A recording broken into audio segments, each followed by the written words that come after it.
आइए एक भजन और सुनते हैं। गुरु भाई संतोष पंडित जी,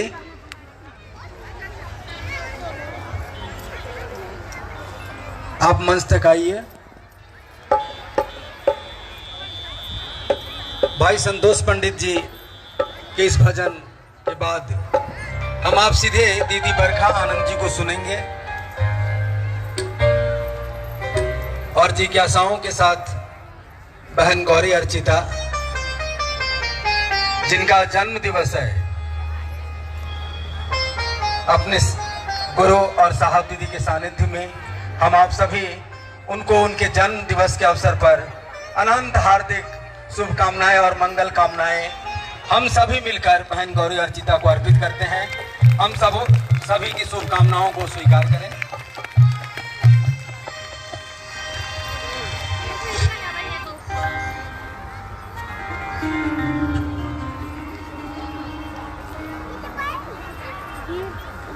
हेलो। अपने गुरु शिव से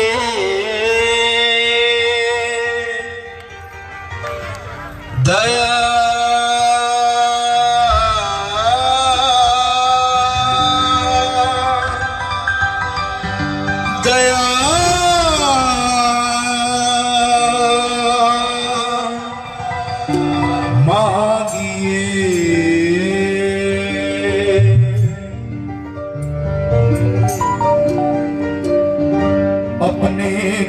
शिव से दया मांगिए, अपने गुरु शिव से दया मांगिए, हो अपने गुरु शिव से दया मांगिए। मांगिए, अपने गुरु शिव से दया मांगिए, हो अपने गुरु शिव से दया मांगिए।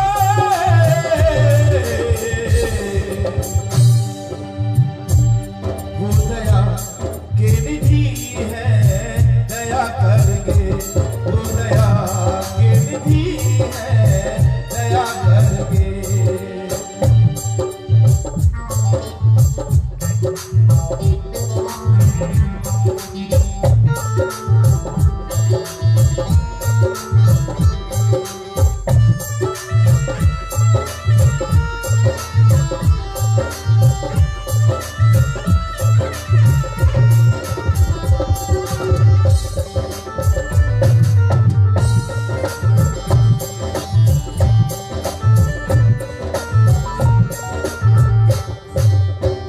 शिव से कही अपनी मजबूरियां, हमने शिव से कही अपनी मजबूरियां, ओ हमने शिव से कही अपनी मजबूरियां, हमने शिव से कही अपनी मजबूरियां, ओ हमने शिव से कही अपनी मजबूरियां, हमने शिव से कही अपनी मजबूरियां, हमने शिव से कही अपनी मजबूरियां।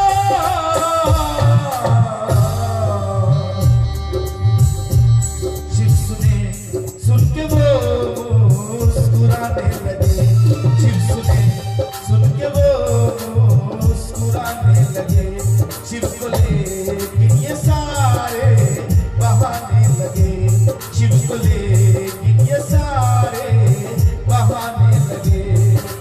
अपने गुरु शिव से दया मांगिए, अपने गुरु शिव से दया मांगिए, हो अपने गुरु शिव से दया मांगिए।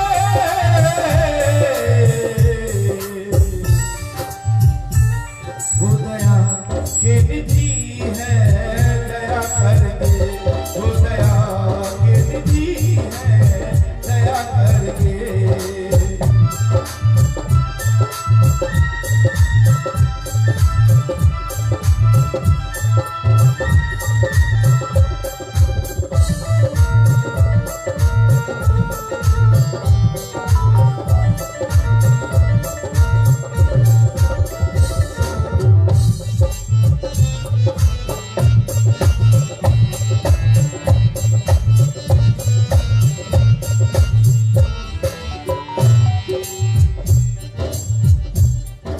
शिव के चरणों में गिर जाए, मर जाए हम, शिव के चरणों में गिर जाए, मर जाए हम, ओ शिव के चरणों में गिर जाए, मर जाए हम, शिव के चरणों में गिर जाए, मर जाए हम, ओ शिव के चरणों में गिर जाए, मर जाए हम, शिव के चरणों में गिर जाए, मर जाए हम, शिव के चरणों में गिर जाए, मर जाए हम। इस तरह, इस तरह, इस तरह अपनी मिट्टी ठिकाने लगे, इस तरह अपनी मिट्टी ठिकाने लगे। अपने गुरु शिव से दया मांगिए, अपने गुरु शिव से दया मांगिए, ओ अपने गुरु शिव से दया मांगिए।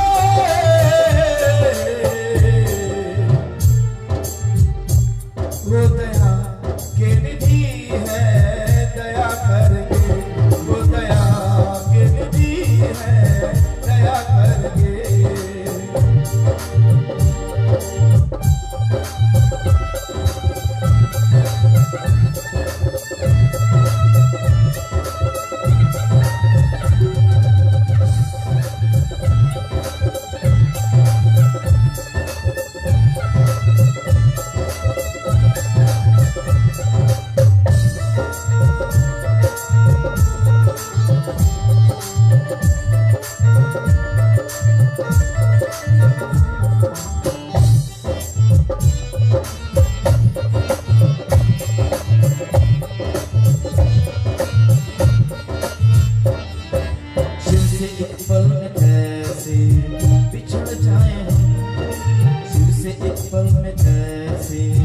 बिछड़ जाए हम, ओ शिव से एक पल में कैसे, ओ शिव से एक पल में कैसे बिछड़ जाए हम, शिव से एक पल में कैसे बिछड़ जाए हम, शिव से एक पल में कैसे बिछड़ जाए हम।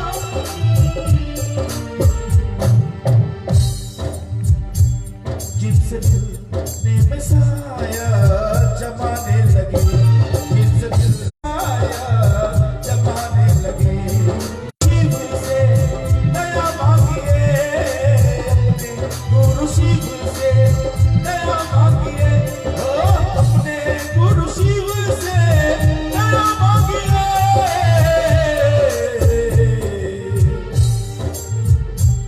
वो दया के निधि है, दया करके, वो दया के निधि है, दया करके, वो दया के निधि है, दया करके, वो दया के निधि है, दया करके, वो दया के निधि है,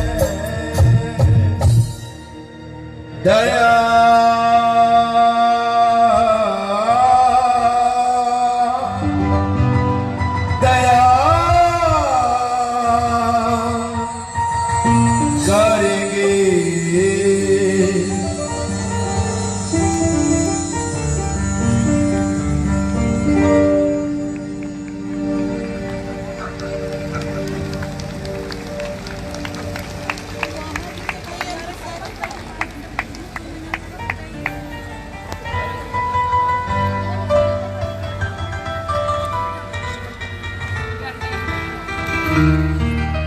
आइए अब हम लोग दीदी बरखानंद जी को सुनेंगे।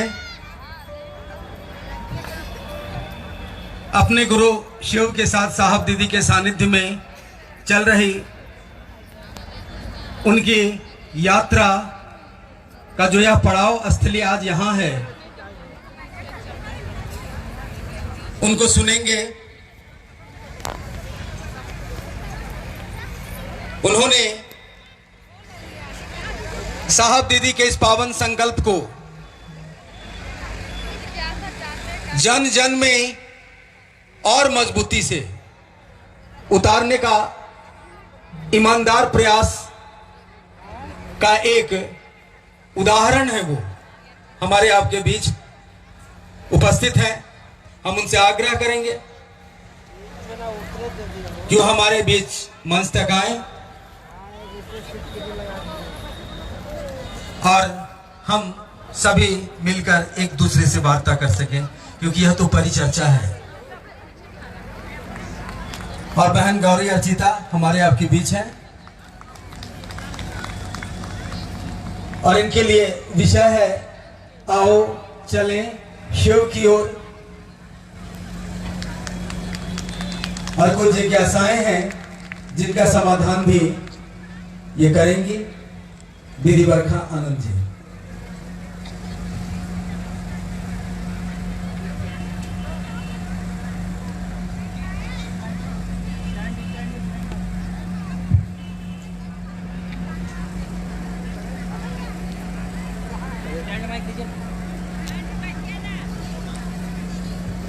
स्टैंड माइक लगाओ ना।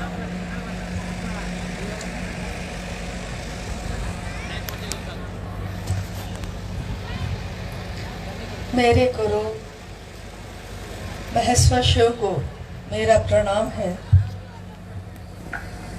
इस कालखंड के प्रथम शिव के शिष्य और हम सबों के परम आदरणीय वरणीय गुरु भ्राता साहब श्री हरिनानंद जी के चरणों में मेरा प्रणाम है।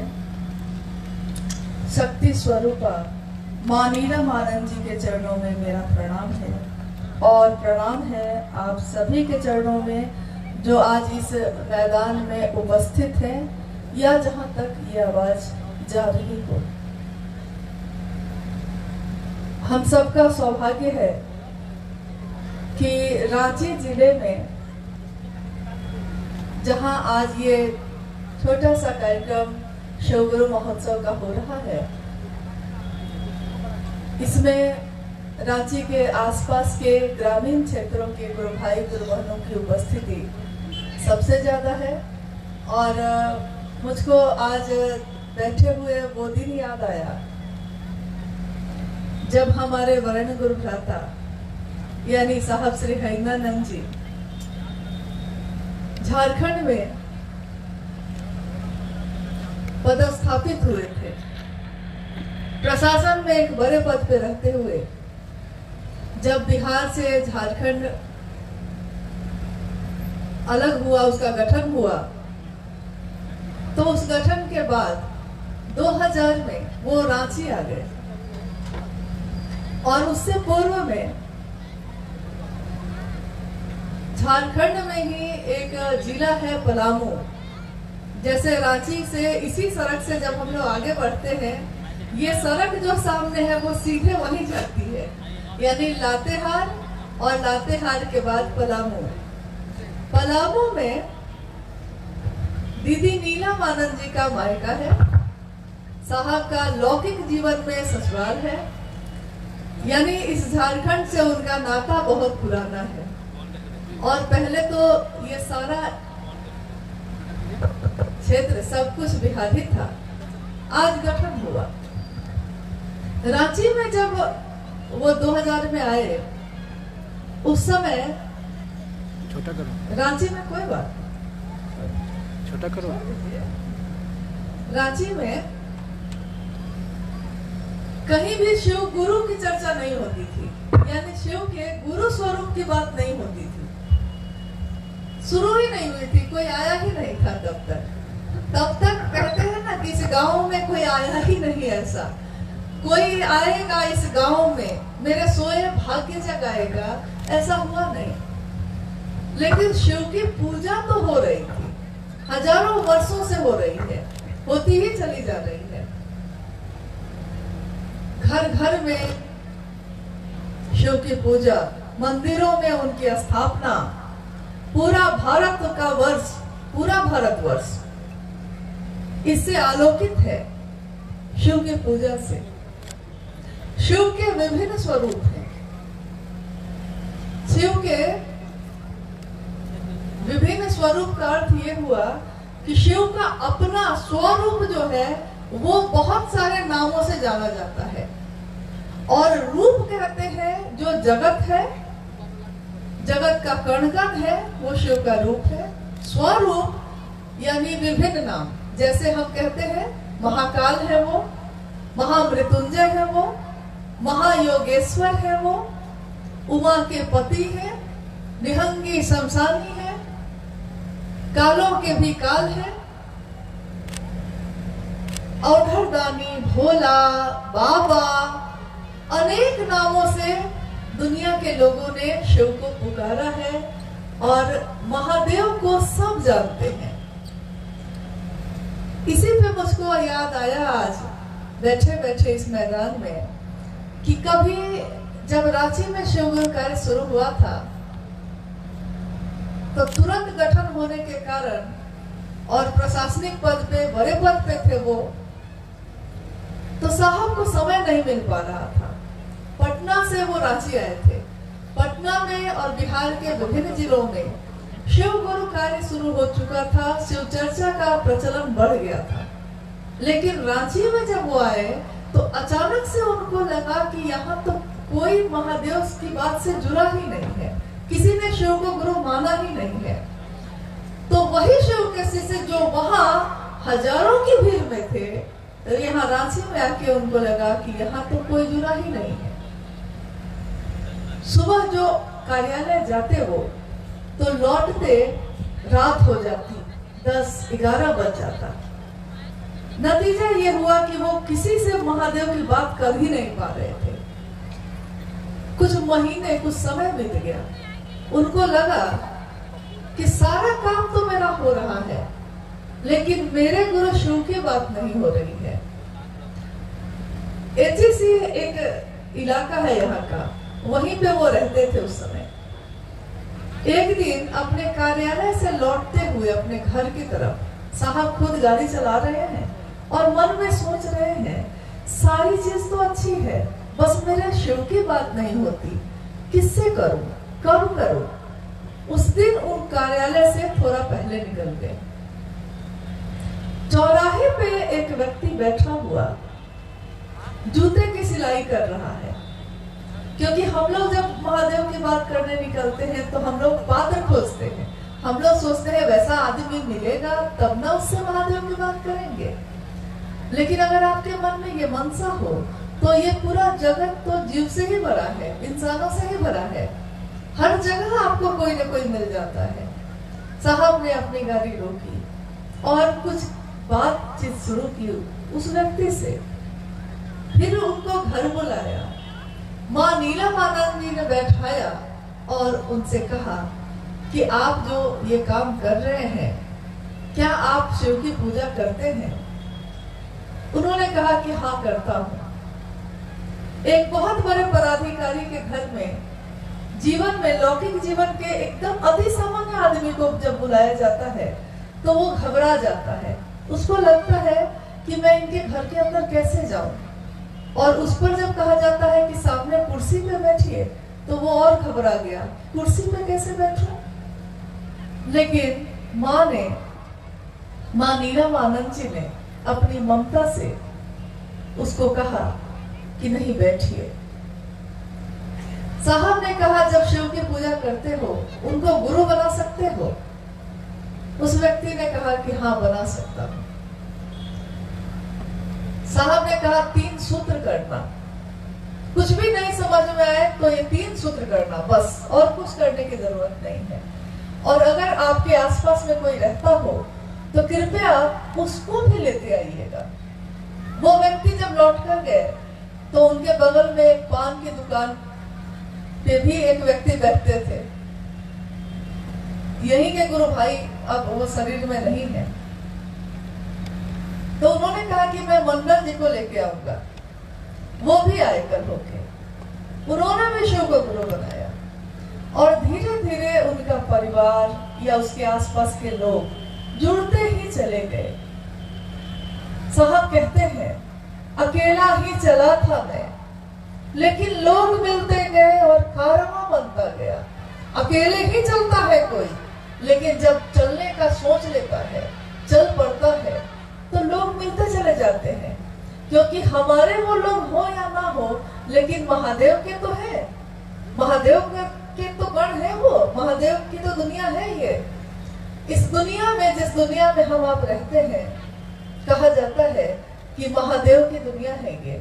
महादेव ने इच्छा की और सृष्टि सृष्ट हुई।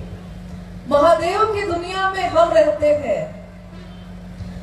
ये सृष्टि जो बनी है, जिस धरती पे हम आप बैठे हैं, ये आकाश जो दिख रहा है, ये हवा जो चल रही है, ये प्यास जो मेरी आपकी बुझती है, अग्नि जलाते हैं तो पेट की भूख खत्म कर पाते हैं, ये सारी चीज शिव की ही इच्छा का मूर्त रूप है। उन्होंने इच्छा की और 5 तत्व, 5 महाभूतों से ये बना। आपने सोचा है कि शिव ने जो भी दिया है, महादेव ने जो भी दिया है, उसकी कोई कीमत नहीं ली।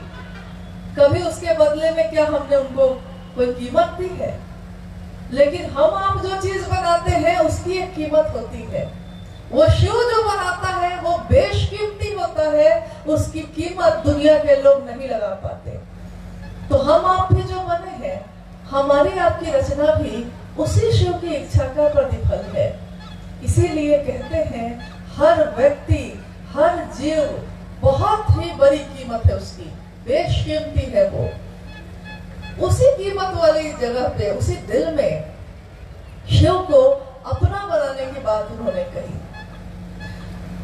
आज गांव-गांव में शिव की चर्चा बढ़ गई है, लेकिन आइए हम बात करते हैं उसके लिए जहां से हमने आपने शुरुआत की है, यानी शिव को गुरु मानने की बात। किसी ने आपसे कहा है कि शिव को गुरु बना लीजिए, आपने कहा है कि भगवान तो है ही, वो पूजा तो करते ही हैं हम, तो उसको गुरु क्यों बनाएं?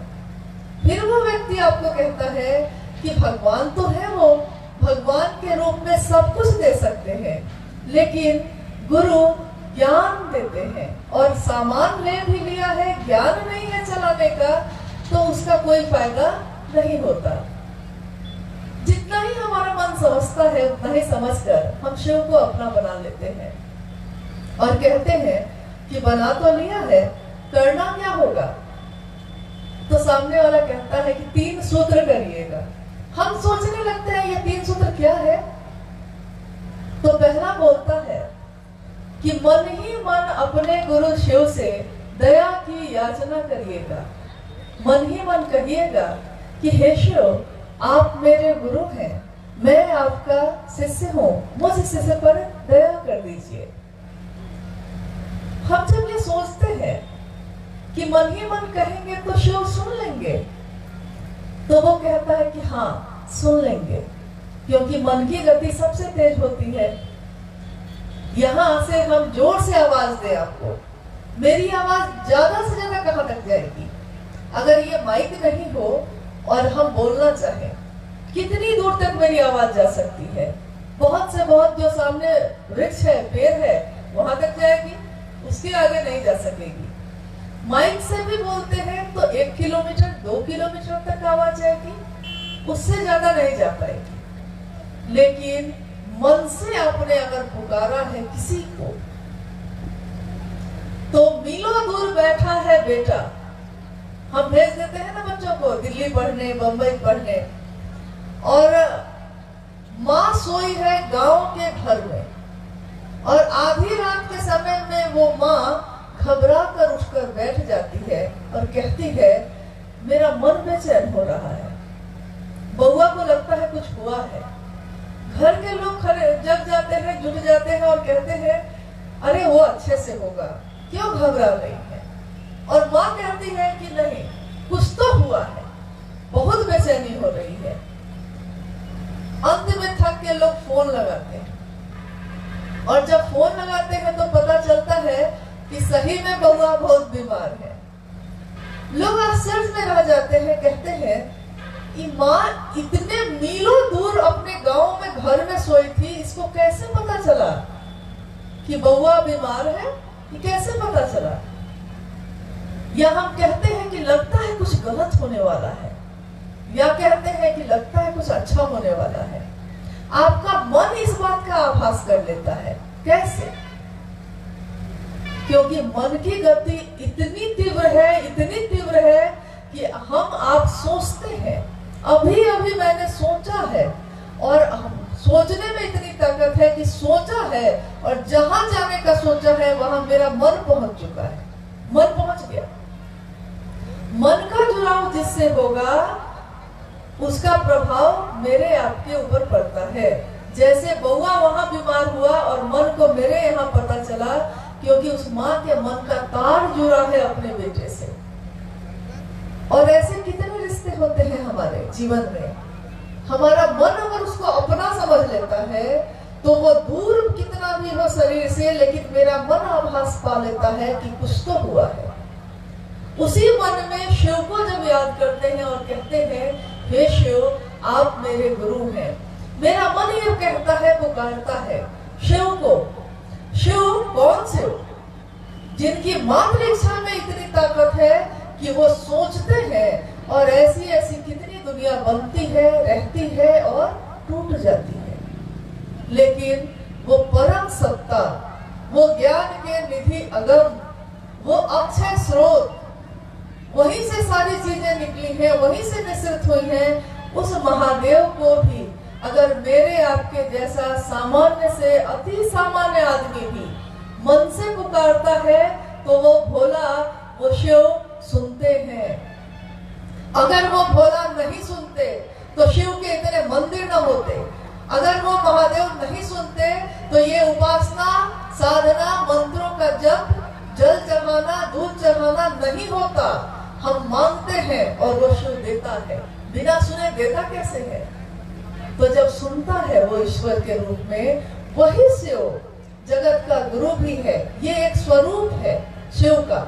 वही शिव जगत का गुरु है, और वो जगत के गुरु के रूप में बैठ के जब हम बोलते हैं कि आप मुझको शिष्य बनाइए और मुझ शिष्य पर दया कर दीजिए, क्योंकि हमको शुरुआत की बात समझनी होगी। कोई काम किसी ने कह दिया और हम करने लगते हैं बिना ये जाने कि इस काम का परिणाम क्या है, इस काम को करने से मिलेगा क्या। सिर्फ ऊपर ऊपर अगर कोई बात रह जाती है तो वो दिल तक नहीं जा पाती। तो इसीलिए हम लोग आज बात ही शुरू कर रहे हैं तीनों सूत्र के बारे में कि पहले सूत्र में दया की बात हम क्यों करते हैं। क्योंकि दुनिया में तो लोग कहते हैं कि कृपा चाहिए हमको। फिर साहब विवेकानंद जी ने ये क्यों कहा कि दया मांगिए। कृपा का अर्थ होता है कि कुछ करेंगे तब मिलेगा, जितना किया है उतना मिलेगा। 1 एकड़ खेत जोत लिया है तो 1 एकड़ खेत जोतने की मजदूरी मिल जाएगी।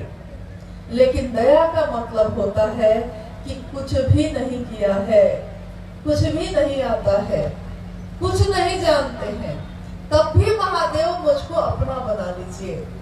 न मंत्र का जप आता है हमको, न संस्कृत बोलने आता है, जैसा भी आता है मेरा मन आपका है, मुझको अपना बना लीजिए। और ये अपना बनाने के लिए क्या क्या करना पड़ता है ये भी हमको नहीं पता है, तो ये भी आप ही बता दीजिए और आप ही अपने पास हमको बुला भी लीजिए। लेकिन ये कैसे होगा? महादेव की दया से ही हो सकता है, क्योंकि मेरी शक्ति कुछ दूर जाके खत्म हो जाती है। हम अकेले अगर टेबल उठाना चाहें तो अकेले छोटा टेबल उठा सकते हैं, लेकिन अगर किसी ने कह दिया कि पलंग उठाओ तो पलंग उठाने के लिए आपको मदद की जरूरत है। फिर किसी ने कह दिया कि पूरा घर बना दो तो घर बनाने के लिए आपको इच्छा, ज्ञान, क्रिया तीनों चीज चाहिए। इच्छा करनी होगी क्या बनाना है, ज्ञान लेना होगा उसका, फिर उसको करना होगा, काम करना होगा। लेकिन चाहे हम किसी भी जाति के हैं, किसी भी धर्म के हैं, अमीर है, गरीब है, सामान्य है, अति सामान्य है, विशिष्ट है, यानी इस जगत में जितनी भी श्रेणियां हैं, किसी भी तरह से पहली शर्त है कि हम जीव हैं, इंसान है। इंसान है तो हम शिव को अपना गुरु बना सकते हैं। और शिव को गुरु बनाने में कोई वर्जना, कोई नियम, कोई कानून नहीं है। किसी भी शरीरधारी गुरु को आप जब जाइएगा गुरु बनाने तो कोई ना कोई नियम, कोई ना कोई वर्जना, कोई ना कोई शर्त लगती ही लगती है, चाहे वो गुरु हो या सदगुरु हो।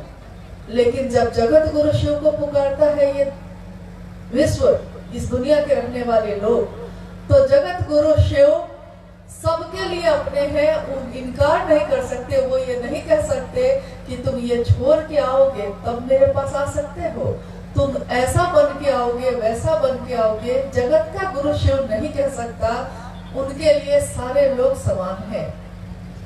तो पहला सूत्र ये कहता है कि मन ही मन उस शिव से दया मांगे। हम अपने गुरु शिव से दया मांगिए। अभी ये भजन हम लोग सुन रहे थे अभी तुरंत, वो दया के सागर है, दया का महासमुद्र है।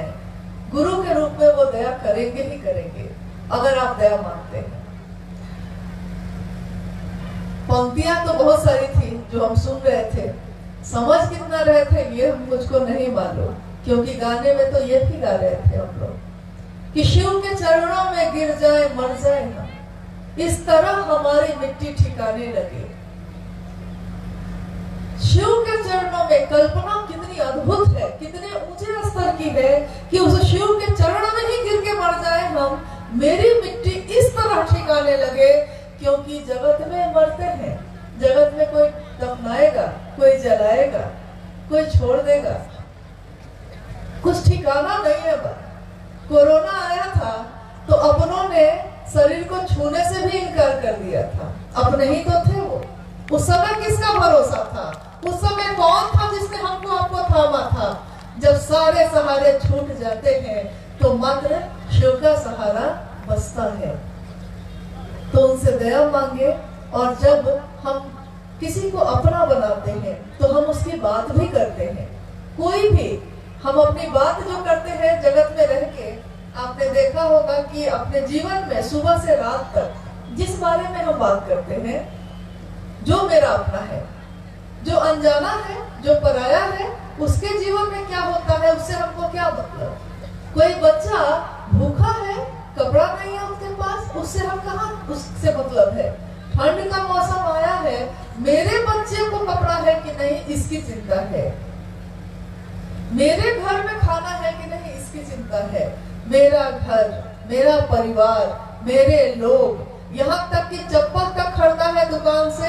दुकान में जब तक वो चप्पल थी कोई परवाह नहीं थी, 50 रुपए में वो चप्पल खरीद ली है। इतनी परवाह है कि कहीं भी खोज लेते हैं। मेरा, जिस भी चीज में ये मेरा लगा है वही हमारा अपना हो जाता है।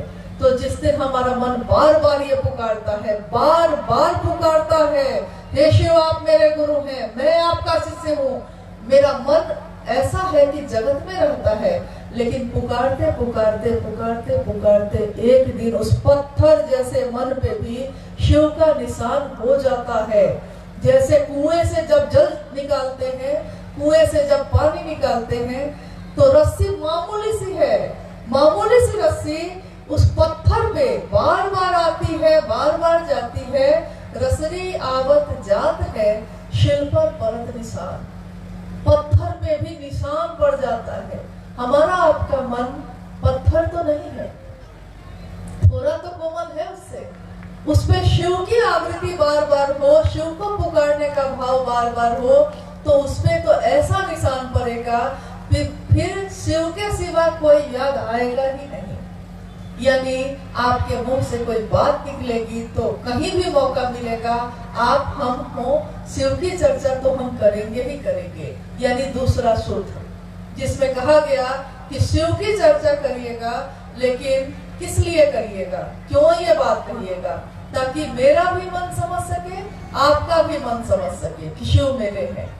शिव की चर्चा का प्रचलन पूर्व में हजारों वर्षों में कभी भी नहीं रहा है। चाहे आप अपने पूर्वजों से पूछे होंगे या आज जितने भी ज्ञानी हैं किसी से पूछ लीजिए, शिव की कथा का प्रचलन है, कहानियां, शास्त्र में लिखी हुई बातें, इसका प्रचलन है।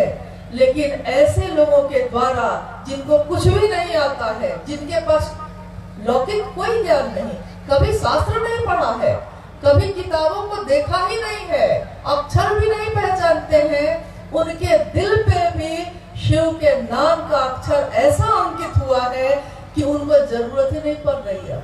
क्योंकि जब शिव से सीधे मन आपका जुड़ सकता है तो इसकी भी जरूरत खत्म हो गई। जो जैसा है, अनपढ़ से अनपढ़ आदमी भी शिव की बात कर रहा है, अद्भुत सी बात है, आज तक जगत में ऐसा नहीं हुआ। तो दूसरा सूत्र जिसमें हम शिव की चर्चा करते हैं, स्वयं भी शिव जैसे बने और दूसरों को भी प्रेरित करें, इसके लिए करते हैं। तीसरा है नमन, यानी अपने गुरु शिव को नमन करना। हम में से ज्यादातर लोग समझते हैं कि रुद्राक्ष की माला पे ही नमन हो सकता है, जैसा मुझको लगता है या जैसे भेंट होती है तो लोग बताते हैं। तो हम लोगों को लगता है कि नमन के लिए तो बैठना होगा ना, कहीं बैठना होगा, मतलब पद्मासन लगाना होगा, रुद्राक्ष की माला लेनी होगी। लेकिन साहब हरिंद्रानंद जी ने कहा कि नमन भी आपका मन करता है, और मन तो कहीं बैठता नहीं, शरीर बैठता है। मन तो चलते हुए भी आपके साथ है, बैठे हुए भी आपके साथ है, सोए हुए भी आपके साथ है, सोए हुए भी वो मन जगा है।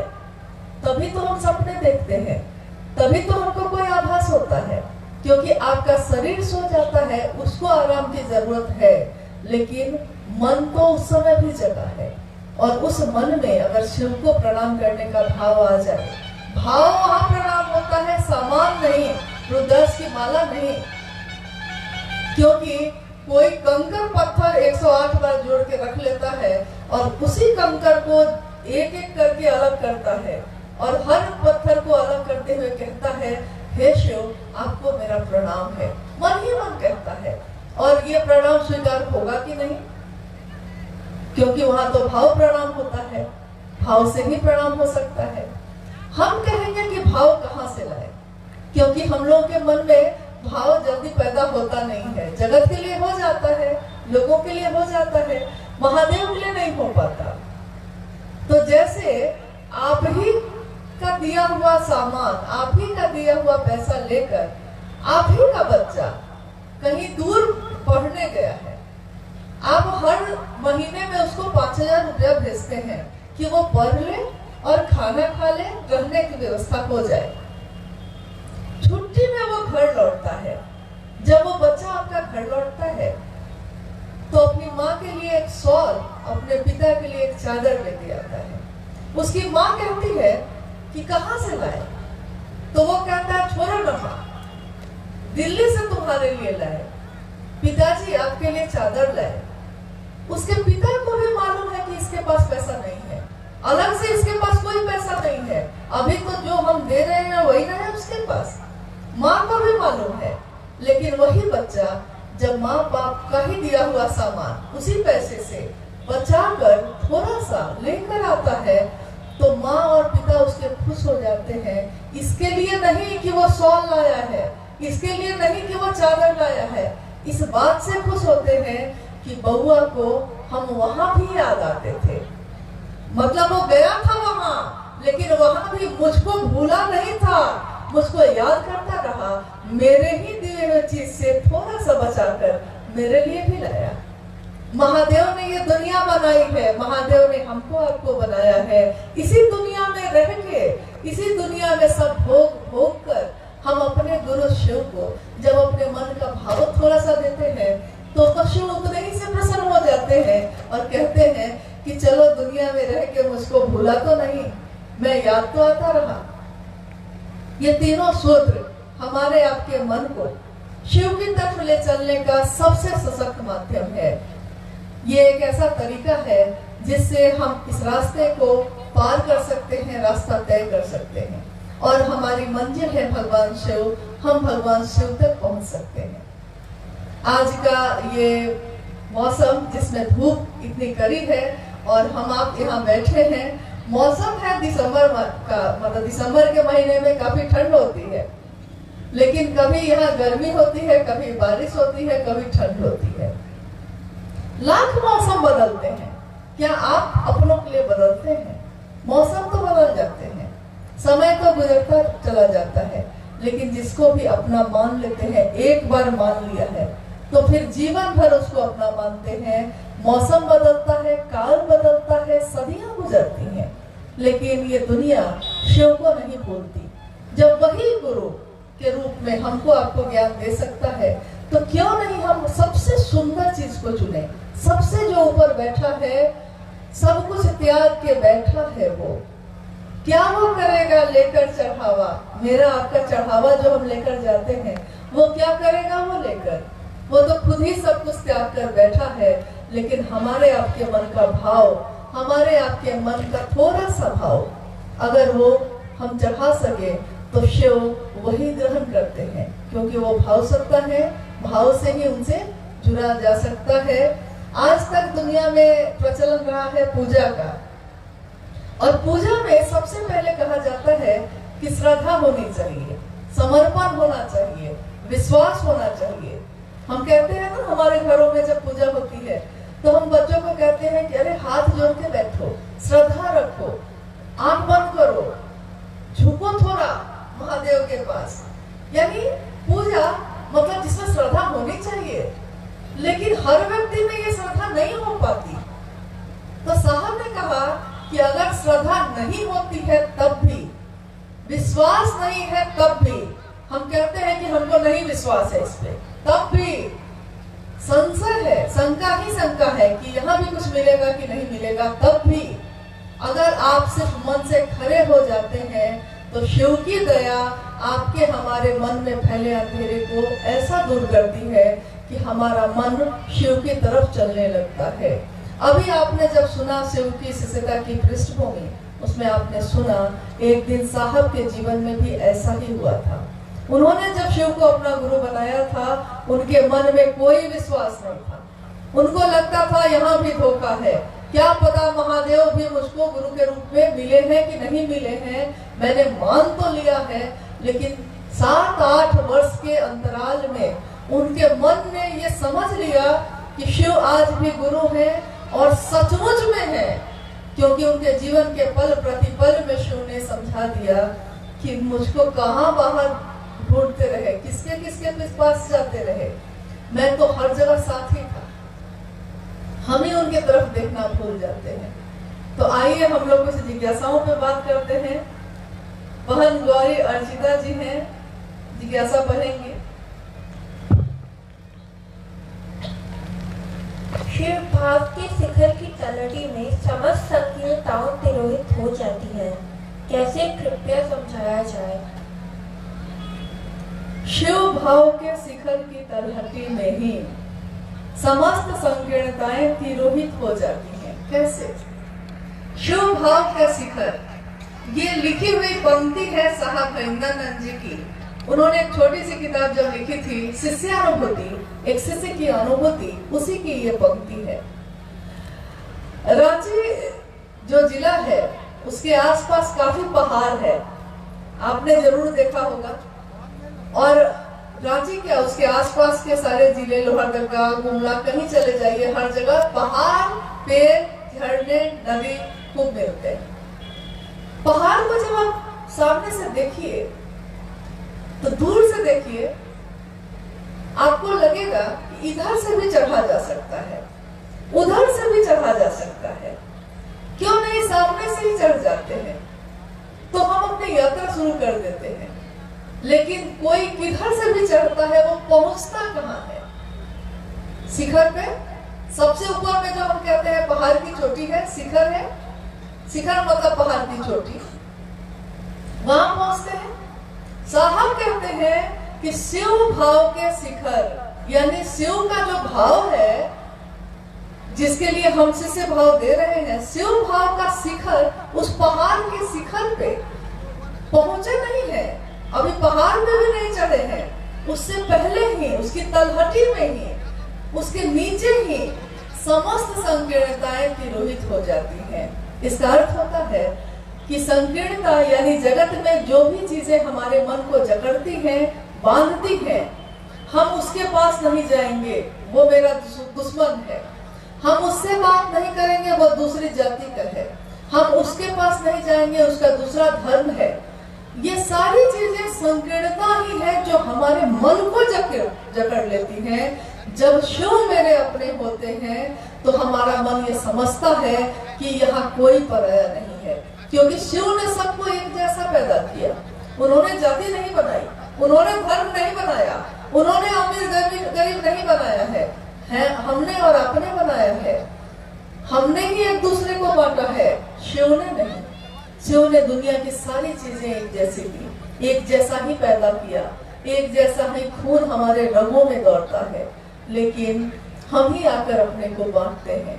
लेकिन फिर से जब हम शिव की तरफ अपने मन को लेकर जाते हैं, वो शिव जैसे जैसे हमारा मन उनके नजदीक होता है, हमारे मन से ये संकीर्णताएं खत्म होने लगती हैं खुद ही। सिर्फ शिव की चर्चा ही तो की है आपने, लेकिन हम सबके साथ बैठने लगते हैं, सबके साथ खाने लगते हैं, सब अपने लगने लगते हैं। यहाँ तक कि अनजान आदमी भी खड़ा है और उसके हाथ में कंगन दिख जाता है तो हम कहते हैं कि मेरा गुरु भाई है, मेरी गुरु बहन है। देखिए चले थे कहां से कहां पहुंच गए। सारी संकीर्णताएं खुद ही तिरोहित हो गई। जैसे कपूर को रख दीजिए तो धीरे धीरे देखिएगा कुछ समय के बाद वो कपूर खुद ही गायब हो जाता है। हम कहते हैं कपूर कहाँ चला गया, तो वो धीरे धीरे उड़ता हुआ हवा में घुल जाता है, उसकी सुगंध रहती है, लेकिन वो कपूर तिरोहित हो जाता है। वैसे ही हमारे मन की संकीर्णता भी तिरोहित हो जाती है, खत्म हो जाती है। शिव गुरु की शिष्यता समस्त वर्चनाओं से परे है, कैसे कृपया समझाया जाए। शिव गुरु की शिष्यता समस्त वर्जनाओं से परे है। वर्जना का मतलब होता है बंधन।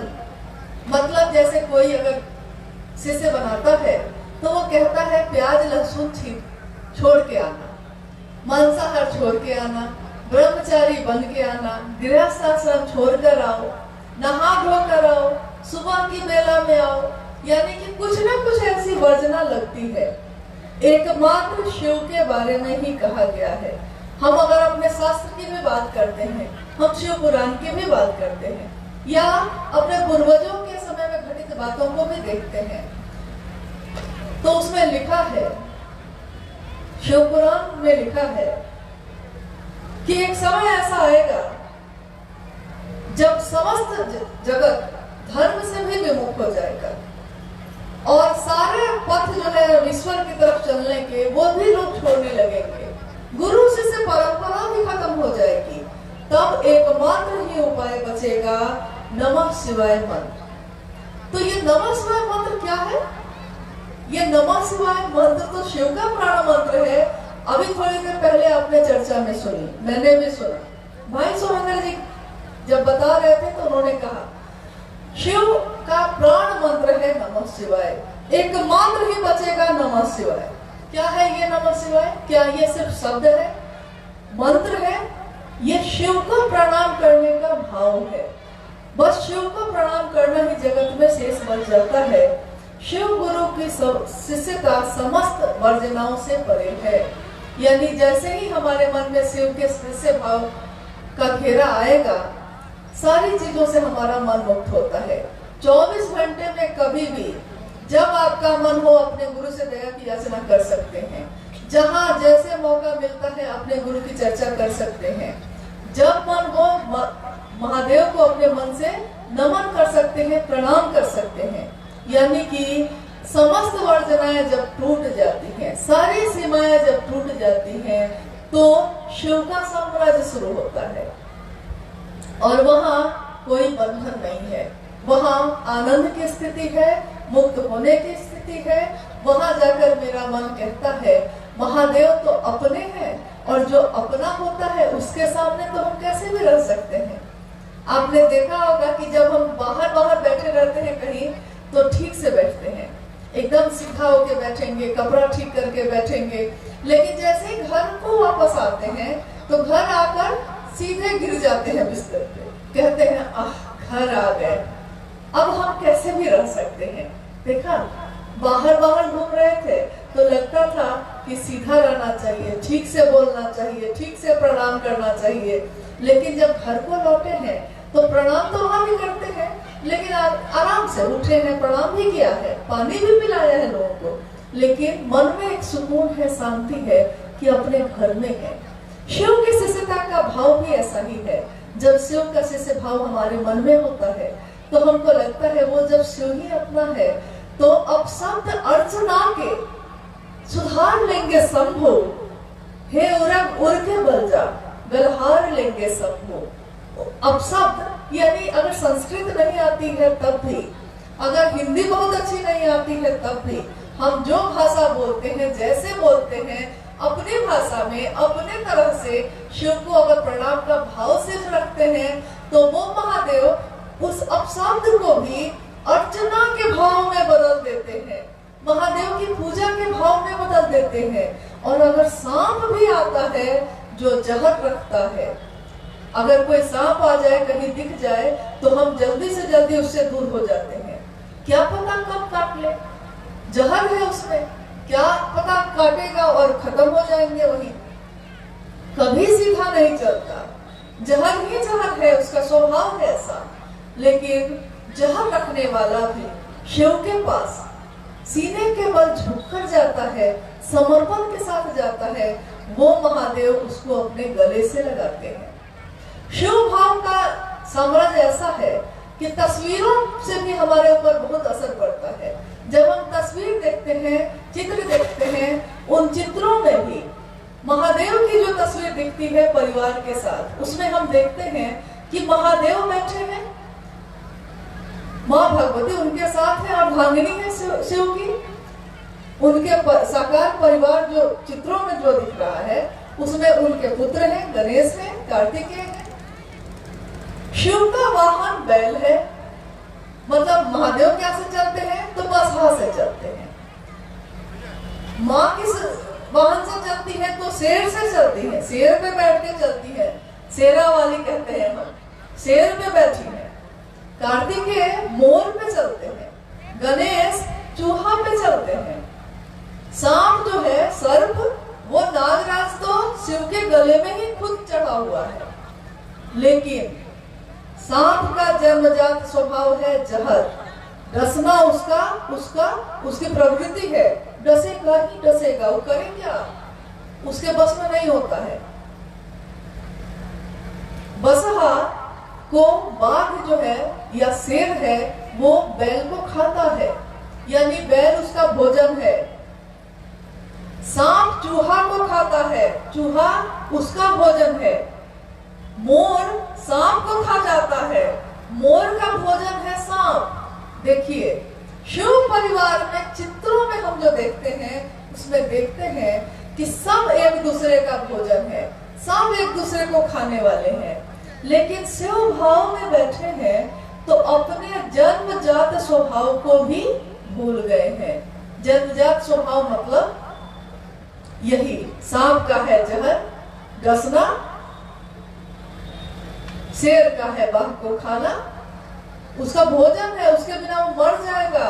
लेकिन तब भी अपने जन्मजात स्वभाव को भी वो भूल जाता है और सब के सब प्रेम भाव से एक जैसे बैठे रह जाते हैं।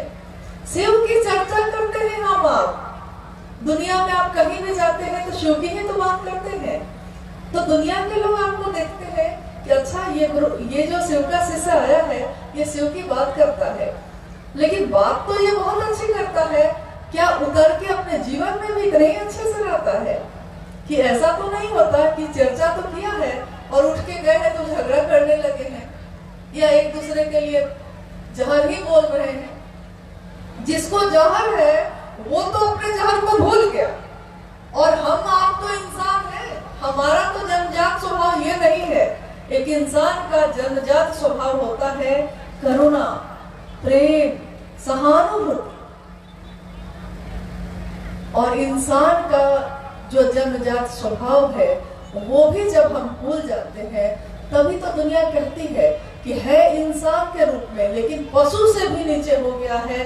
तभी तो आज हम समाचार पत्र उठाते हैं और देखते हैं कि माँ के गले को चीर दिया है बेटे ने नशे में। ये कैसा नशा जिसने उसके मन से पुत्र के भाव को ही खत्म कर दिया। यानी इस जमाने में जहाँ एक दूसरे के भाव को हम भूल बैठे हैं, सबसे ज्यादा जरूरत है शिव भाव में रहने की, ताकि एक इंसान का भाव तो हमारे अंदर रख सके। एक इंसान शिव हो सकता है, जीव शिव हो सकता है, लेकिन उसके लिए जीव तो होना चाहिए, हमको इंसान तो होना चाहिए। और इंसान दूसरों के लिए दूसरे के सुख को देखकर खुद खुश होता है। और देखिए दुनिया में कि दूसरे को सुख को देख के हम दुखी होते हैं। खुद को बड़ी जलन है एक दूसरे के सुख में। दूसरा सुखी क्यों है इसके लिए हम दुखी हैं। हम अपने दुख से दुखी नहीं है, दूसरे के सुख से दुखी है। ये इंसान का स्वभाव तो नहीं होता। तो आइए हम सब शिव की दिशा में चलते हैं, शिव की तरफ अपने मन को लेकर जाते हैं, जहाँ समस्त संकीर्णताएं खत्म हो जाती हैं, जहाँ शिव भाव में हम जन्मजात जहर भूल जाते हैं। और हमारा मन जब शिव भाव से भरा होगा तो हमारा घर, हमारा परिवार, हमारा समाज, ये दुनिया सब शिवमय होगी। साहब वृंदानंद जी कहते हैं कि मैं नहीं जानता इस संसार की दशा शिव के बिना कैसी होगी, लेकिन मैं ये जानता हूँ कि शिव के साथ ये सबलता प्राप्त करेगी, सबल होगी, सक्षम होगी, सुवासित होगी, शिवमय होगी, सुगंधित होगी। शिव के साथ रह के ये सारी चीजें हो सकती हैं। वो शिव है लेकिन हम आप उसके अपने नहीं हैं। और कैसे अपने हो सकते हैं? पूजा पद्धति से शायद बहुत कठिन है, लेकिन शिष्य बन के आराम से वहां पे आपका प्रवेश हो सकता है। तो क्यों नहीं शिव का शिष्य बने, क्यों नहीं शिव को ही अपना गुरु बनाए। जगत गुरु शिव मेरा अपना हो, क्योंकि जगत में हमने जो भी चाहा है बहुत सुंदर होना नहीं हो पाया। हमेशा सुखी रहना चाहते हैं, नहीं हो पाते। कभी बीमार नहीं होना चाहते लेकिन हॉस्पिटल पहुंच जाते हैं। अभी अभी तो चले थे, सोचा था यहाँ जाएंगे वहां जाएंगे, और अगले दिन पता चलता है कि लोग हॉस्पिटल लेकर जा रहे हैं। यानी जो भी चाहा है नहीं मिलता। बच्चा हुआ है, परवरिश की उसकी, सोचा था उससे सुख मिलेगा, लेकिन उससे गालियां मिल रही हैं। तो मन सोचता है कि जो जो सोचा कुछ भी नहीं मिला। जिसके लिए किया उसने बदले में वो नहीं दिया। लेकिन सब कुछ अच्छा नहीं मिले, गुरु सबसे अच्छा मिल सकता है, तो क्यों नहीं हम सब उस शिव को, उस गुरु को अपना बना ले जो सबसे सुंदर है, सत्यम है, शिवम है, सुंदरम है। सत्यम शिवम सुंदरम वो गुरु है और उसकी सुंदरता का क्षय कभी नहीं होता, उसका सत्य कभी नहीं बदलता। मेरा आपका सत्य बदलता है। आज कोई जवान है तो कल को वृद्ध होगा, आज कोई बच्चा है तो कल को जवान होगा, आज ये पेड़ हरे हैं कल सूख जाएंगे, आज ये धरती अच्छी है शायद कल को टूट जाएगी, आज इस सड़क पे गाड़ियां चल रही हैं कल को शायद इससे बड़ी सड़क बन जाए तो गाड़ियां उधर से जाने लगे। यानी आज जो सत्य है वो कल बदल जाएगी। आज गुलाब खिला है कल मुरझाकर गिरेगा। आज ये सत्य है कि गुलाब है, सुंदर है, सुगंधित है, लेकिन कल उसका सत्य बदल जाएगा। शिव के लिए आपने कभी नहीं सुना होगा कि उसका सत्य बदल गया। शिव ही सत्य है, शिव ही सुंदर है और शिव ही शाश्वत यानी हमेशा है। वो शिव हमारे मन में फैले अंधेरे को दूर कर सकते हैं। जगत में भी अंधेरा है, मन में भी अंधेरा है। मन के अंधेरे को दूर करने के लिए हम क्या करें? जगत में फैले अंधेरे को दूर करने के लिए रात हो जाएगी तो बल्ब जला लेंगे, लालटेन जला लेंगे, दिया जला लेंगे, मोमबत्ती जला लेंगे, लेकिन मन के अंधेरे को दूर करने के लिए क्या करेंगे? उस अंधेरे को दूर करने के लिए एकमात्र उपाय है कि शिव को ही अपना बना लीजिए। वो हजारों वर्ष से अंधेरे में पड़ी जीवात्मा को ही अपने दया भाव से रोशनी में ले आते हैं। और कुछ है बेटा? नहीं, जिज्ञासा तो और बहुत सारी है, नीचे लिखी हुई है, लेकिन क्योंकि अब ठंड का समय है और हम लोग को भी वापस जाना है, आप भी वापस जाएंगे। ये शिव गुरु चर्चा, जैसा आप जानते हैं कि ये शिव गुरु की चर्चा, इसमें कोई विद्वान नहीं आया, कोई प्रवचन करता नहीं है, कोई सत्संग करने नहीं आया है। ये एक शिव का शिष्य दूसरे शिव के शिष्य से चर्चा परिचर्चा कर रहा है कि हम सब जिसने भी शिव को अपना गुरु बनाया है, हम अपने जीवन में यह संकल्प ले, इस काम का संकल्प ले कि मेरे गुरु शिव की व्याप्ति हर दिल में हो सके। एक दिन इसी रांची में साहब हरिंदर जी आए। उन्होंने एक एक व्यक्ति को, उन्होंने ये नहीं देखा कि कौन, उन्होंने देखा कि इंसान है वो, उसको शिव की दया मिलनी चाहिए। तो उन्होंने उस तक अपना पैगाम पहुंचाया, पैगाम, संदेश कि शिव तुम्हारे गुरु भी हो सकते हैं। और हजारों वर्ष से सताए हुए लोग आज शिव की दिशा में चल रहे हैं। मेरा आपका कर्तव्य है कि हम भी उस काम में मदद करें, हम भी उस दिशा में बढ़ें और दूसरों को चलने के लिए भी प्रेरित करें। तो आइए हम सब इस दिशा में चलने की कोशिश करें, एक दूसरे की मदद करें, क्योंकि ये एक बड़ा काम, जैसा मैंने कहा, ये सिर्फ कुर्सी उठाने का काम नहीं है जो एक आदमी अकेले कर लेगा। ये एक ऐसा काम है जिसमें हर व्यक्ति की मदद मिलती है, मदद चाहिए होती है। एक बार क्या हुआ कि घर में अचानक हम लोग बैठे हैं और घर में खबर आई कि एक व्यक्ति जिनको, जो हम लोग के प्रिय रहे हैं, आने वाले हैं तुरंत। उससे पहले पूरा घर अस्त व्यस्त था, कहीं कुछ सामान है, कहीं कुछ गंदा है, कहीं कुछ है, कहीं कुछ है।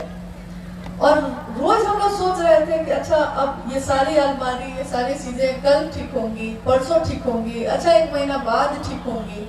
लेकिन जैसे ही खबर आई कि भाई वो 1 घंटे में पहुंचने वाले हैं, तो मैंने देखा कि घर का हर सदस्य, परिवार में 5 आदमी है, 5 आदमी बिजली की तेजी से उसी काम को, जिसके लिए हम लोगों ने सोचा था कि 1 महीने में करेंगे, उसी 1 महीने वाले काम को 5 लोगों ने 1 घंटे में ही कर लिया और खूब बढ़िया से कर लिया।